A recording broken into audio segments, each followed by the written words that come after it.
Hello, my dear friends. I'm Frieda. Welcome back to our journey, East meets West. Last week, I talked about the gang I built on the streets of Shanghai, about our shared games, and about our support for each other among the kids. Today, I'm going to share with you why I had to say goodbye to my gang. My family encountered another hurdle. The landlord increased the rent over again, pushing us to move out and to find a new shelter. It was a very daunting task for my family, with a limited budget to find an affordable place. Luckily, my parents' schools presented a solution. They would offer their school's dormitories for us, but not for all of us together in one dormitory. So, with heavy hearts, we moved out, but our family was divided. My mama and I moved to her school's dormitory, while my papa and my younger sister settled in my father's school's dormitory. Both schools' dormitories were far away from our old living place. Along with the move came the hardest part for me, leaving behind my street gang, my friends. Those kids were not only my friends, they were my first team, my closest allies. Together, we enjoyed each other. We laughed, we learned lessons of our life. We even discovered the true meaning of friendship and the unity. Their absence left an empty space in my heart. It was a heartbroken farewell.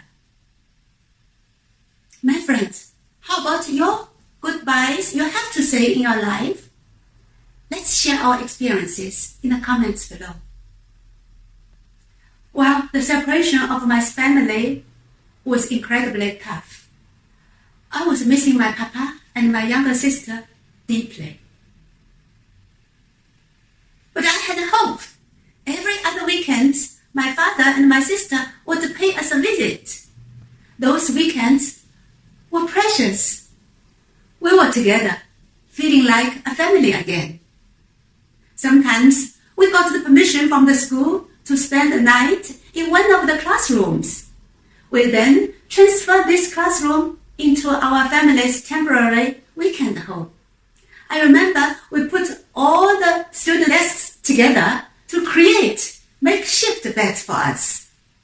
Despite those challenging living conditions, those moments of togetherness brought us comfort. We found joy in each other's presence. And I was also happy because I could give a little comfort to my family. For example, in canteens of the school, I always share or give the best part of our meals to my papa, mama, and my younger sister. The best part like fish, meat, and eggs. Then I said, I prefer simple and plain rice and vegetables. This was my way to show my love and gratitude to my family, to ensure them to get the very best part what we had. My dear friends, now I'm going to share with you an unpleasant experience. One weekend morning, in this classroom, we awoke to find that everything disappeared. All our belongings were stolen, except our life. This was a harsh reminder about the realities of our situation. And later, this made me to make a protective method. I push all the rest of the students' desks behind the door to protect further thieves to come in during the night. Well, it was a time of a mixed emotion. Leaving my friends, my street gang, and the separation of my family made me very sad, extremely sad. But I learned the ability to adapt to a new situation. And it was also a time we learned from loss to lessons.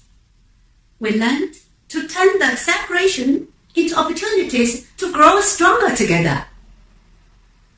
I also also learned about that we could not control every circumstance, but we could be powerful to find joy and happiness in a simple act of giving.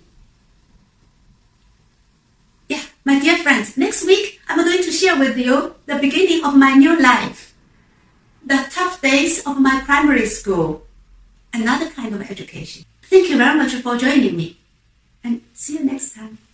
Bye.